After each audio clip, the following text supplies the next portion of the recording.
If you have any vision issue, it's very hard you to use a cell phone, especially you cannot see the font, or you're having a hard time to read those fonts and all that stuff. So you should do these settings in your cell phone, and you will feel the difference, and you can easily use your cell phone after that.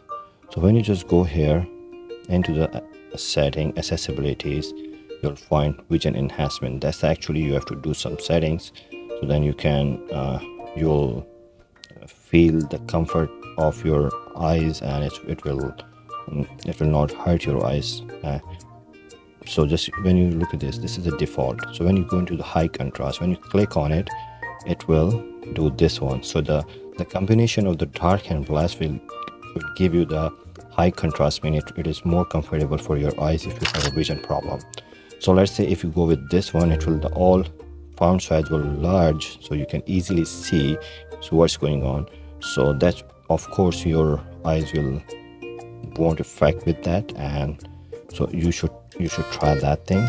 And this is a normal. Let's go to the back, and you should also use the high contrast font when you just turn it on. So whenever you're typing, it will give you the high contrast, when you can see more visible thing, the more comfortable for your eyes. You won't get hurt, and you'll get hurt less actually. So that's how you should do those settings for your eyes. And there's a few more settings. You should just try those things too. It will very help for your vision.